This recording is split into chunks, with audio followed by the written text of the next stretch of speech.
Hello, everybody. I'm sporting my new hat. Thank you, Lori, for my new hat. I absolutely love it. I also love the fact that it's covering my hair that I just washed and let just go a la naturel. So, thinking I'm liking this hat thing. Okay, so I'm coming to you today, and I am just wanting to give you some updates on what all's happening. And first, I want to talk about life without drains. You would think that life without drains would be amazing, and it is good. However, I had a little bit of anxiety hit me last night. I think it was because life changed a lot. With my diagnosis, it changed a lot with my surgery. It just changed a lot. And then, whenever you have surgery, you just kind of get into the rehab state and you kind of figure out that this is what I have to do to get better.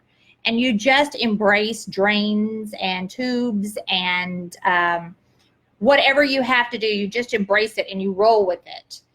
And that's what I had done. And last night was the first night that all that was gone. And I was kind of back to what is going to be the new me, the transformed me. And I guess somewhere in my mind, that must have created a little bit of angst or a little bit of anxiety that I didn't realize that I had. And the reason that I know that is because it started about 1:30 in the morning. I woke up. And first, let's just say I woke up because it was hot. And it wasn't just hot because I was having a hot flash, which I was, by the way. But Brian was also hot, and he wasn't having a hot flash. And I think the air conditioner was freezing up. I tried to explain this to him, but I don't know if any of you have this problem, but when you have a husband and it's in the middle of the night and he thinks he knows everything, you cannot reason with this man. You can't. You just cannot reason with a man. And so I did not get my point across to him. So he thought we just needed one more fan, just one more fan. Now, my bedroom looks like when you go way out in West Texas and you go past those solar farms that have those huge fans out there, except for I'm only missing the solar panels. Because last night in my bedroom, I had two large, round blow fans that are up on stands blowing. We had the air conditioner. Then he has a fan, a smaller fan like this, that's in the bathroom. It's blowing. And the temperature was still creeping up. But this was the answer. And so this is at 1:30.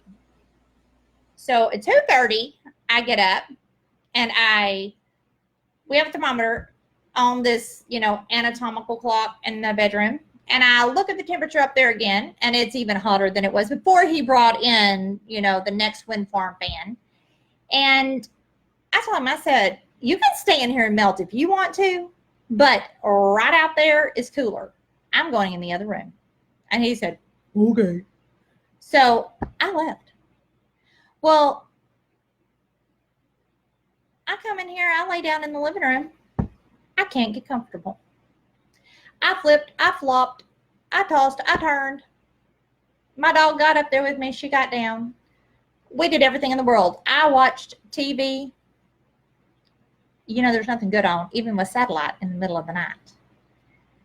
I did have Netflix. I do have Hulu.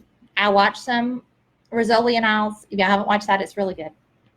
I played on Facebook. I played some Candy Crush. I read. I tried to do everything I could do to fall asleep. Couldn't do it. Seemed like there was just this little bit of underlying anxiety and angst in there. But I couldn't put my finger exactly on what it was. Well, by now it's like, 5:30, 6 o'clock in the morning, and Becca's getting up. She has to get ready to go to work. So she's getting ready. then Nettie's called. I'm talking to her, and she's getting ready to go to work. I've texted Emma. She's getting ready to go to work. So finally, Brian gets up out of bed. He drags in here, and I'm like, hey, how'd you sleep? He's like, I slept pretty good. I'm like, great for you. I've been up since 2:30 this morning. He's like, why? I'm like, I don't know. I feel anxious. So he and I finally got to talk about it, and we talked about it a little bit. And I told him, I said, I think it's just like, this is me. Like almost all my stereo strips are gone. I'm going to post a picture once they're all gone. But right now there's just little bitty pieces of stereo strips along the way. And all my glue is gone on my belly, except for one space is left. I still have some visible stitches across my breast. And so I'm thinking, this is it. This is just kind of how it's going to be. And he's like, I thought you'd feel so much better once those drains were gone. I said, I don't know what I was hoping for or what I thought was going to happen or what, but you know, it's just some more reality, just some more of those things falling into place. One thing that I think that I wasn't quite prepared for is, okay, so when you have a mastectomy, now I don't know, I can only speak from my personal experience because I don't have a lot of, I know women who've had mastectomies, but like I just walk up to them and ask them these types of questions. So I can only speak from personal experience. For me, I didn't just lose breast tissue. You know, I've lost muscle, I've lost nerve. There's a lot of things. And it's, to me, it's more like a little bit of a crater. My hand isn't where I want it to be. It kind of is like a crater a little bit, more than just, you know, smooth. Becca actually said to me last night, she's like, Mom, how come it just doesn't look like, you know, straight? I said, well, they want to be sure they get every cancer cell they can get out of there, girl. And that meant taking skin and, you know, nipple and all that tissue and anything that could possibly have cancer in it. So I kind of got a little crater going on. And when that happened, I am now numb. And not just numb, I mean, I don't have feeling. It starts about right here, and it goes to like my sternum, the end of my sternum. So, you know, I don't know, about that far. And that I really just don't have much feeling. All the way across, comes up underneath my arms, I would say almost all the way behind, almost to my back. And the only thing I really feel is pressure. So, I mean, there's not like sensation there. Being a woman, that's really different, you know, because I could always feel my breast before, you know. I could feel when I would nuzzle my child in, when I breastfed, when I would hug, when I would hold, if somebody poked me or anything else, when I had to wear that dreadful bra and it was so uncomfortable. You know, so it's different. It's totally different. That is not something that in my mind, I guess, that either I was aware of or that I prepared myself for. It was told to me, but I kind of guess I just dismissed it. I don't think I digested it because I was more focused on being cancer-free, and getting what I needed to do to live. I was focused on, you know, life, not necessarily what a transformed life would necessarily really entail and look like to me. So that, I think, is a little bit different. It's caused a little bit of change in me. With that being said, I also look at myself in the mirror, and it's not exactly smooth. It's not exactly what everybody thinks or expects. And I'm going to show y'all some pics in a bit, not necessarily today. I like when my serious strips come off. I'm not quite ready yet. But, you know, I have muscles. Some women have called them pit tits, for lack of better words. I don't want to be tacky, but that's what they call them. Because where your arm muscles stop and the little crater begins, there's like this little pudge right there. My doctor assures me that she's confident that as I work out, because, you know, Brian and I were gym people, that's going to tighten up. And some of that's still swelling, and it's bruising, and it's all of these things. And for me, it's self-conscious. That's what it is. Let's just cut to the chase. And I don't know what else to say about that. That's what it is. We all have something, I guess, that we're a little self-conscious about. Another thing is that I've never really been able just to look straight down like this and realize how big my belly is. You know, I've always had a little buffer between my eyes and my belly. That's been my boobs. There's no buffer now. I mean, we just look straight on down, and there's the gut. So that has just changed. You know, my physique is just not the same. It's like, you know, I don't have all these, you know, little hourglass curves like I used to. So it's a little bit different. It's a little different to look down there and do that. She did say I could start trying to do some walking. Now, mind you, I'm only 2 weeks out from 2 major surgeries. So when I say she said I could do some walking, I'm certainly nowhere near a marathon, triathlon. I've still been doing my indoor track. Brian would like me to go to the treadmill and just see if I could, you know, how far I think I could walk at a slow walking pace. So we have an idea of how I feel like I could do. I'm supposed to start working on the arm exercises that are in my breast textbook, and see if I can get full range and mobility back in my arms.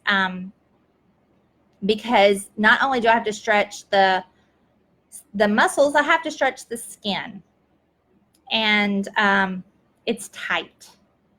I have taken everybody's advice about vitamin E oil, and I have been, let me rephrase that. Brian has been helping me apply that to all my little scars that I have and all my little wounds that I have, hoping to soften up my skin because it is very, very dry.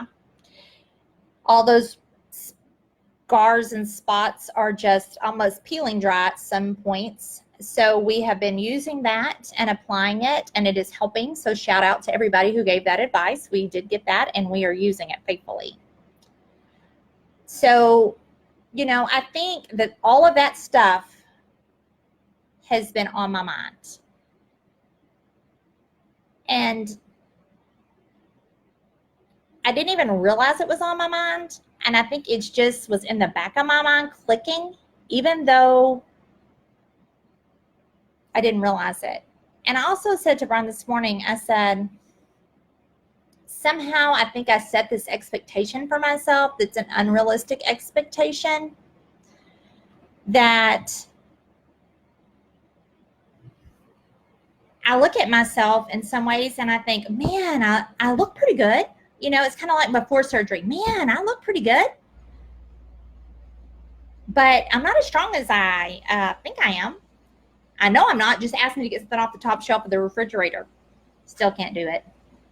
Doesn't even matter what it is. It can be a can of Coke. This arm just don't do it. Neither does this one. And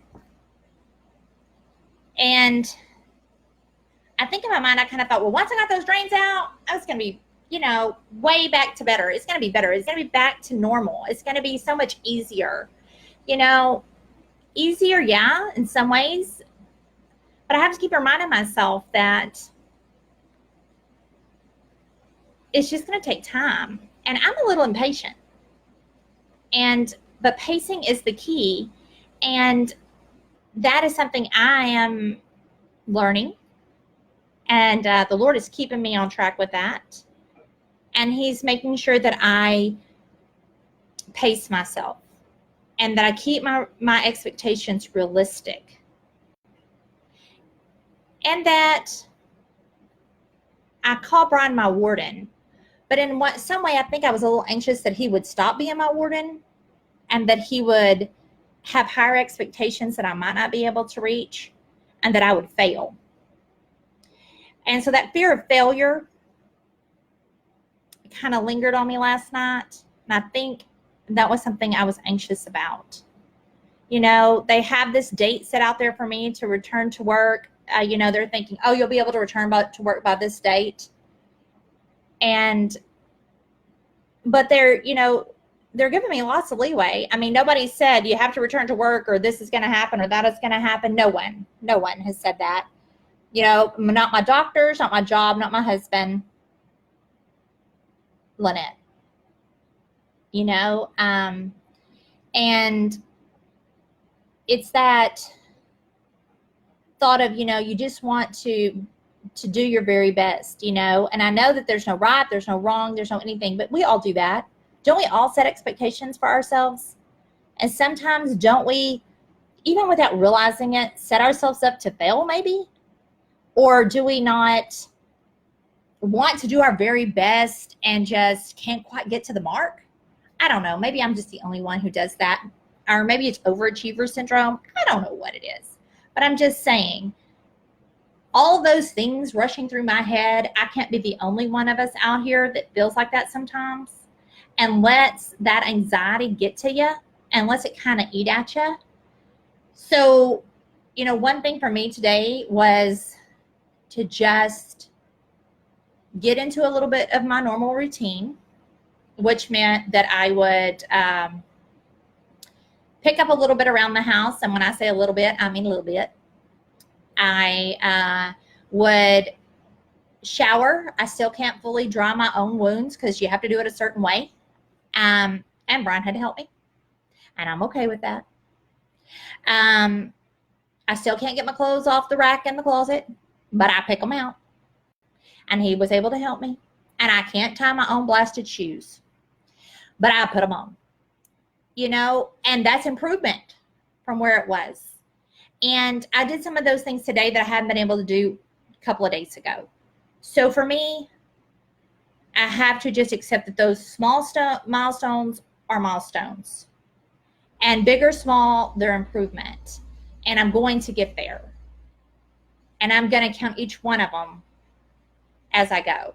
And I'm going to be grateful for each one. But most of all, I'm going to be grateful that as I sit here today, I am like, you know, what is this? Transformation Day, let's see, 15, 16, Transformation Day 17, cancer free. Praise the Lord. I have a long ways to go before I would like to say that I am, that I'm good, because it's a long ways to go before I'm good. And because I'm not there yet. And I've got a lot of things still to process in my mind and in my body. We got some workouts to do to get back to where we were before all this started. So we're still on this journey. I have an idea in my mind how I want to celebrate my 1-year anniversary of being cancer free.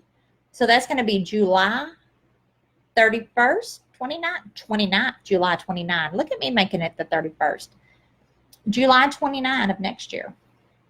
I've already got some ideas because, you know, I keep saying that I'm like a caterpillar who turned into this beautiful butterfly. And right now my wings are still very wet and I'm still trying to learn how to fly. So I'm working towards that end goal of my celebrating. And so I'm figuring it's going to take me a year to get there, to really get my health back. And they say it takes about a year, and I believe it. So I will share with y'all more tomorrow. If any of you have specific questions or things that you want to ask me, things you want to know about, hey, shoot me a message, leave me a comment. I look at all of them. Please just continue to pray for us. We appreciate it. And I'll be back on here tomorrow. I'm sure that the Lord's going to give me something else to talk about. And I love you all. Talk to you later. Bye.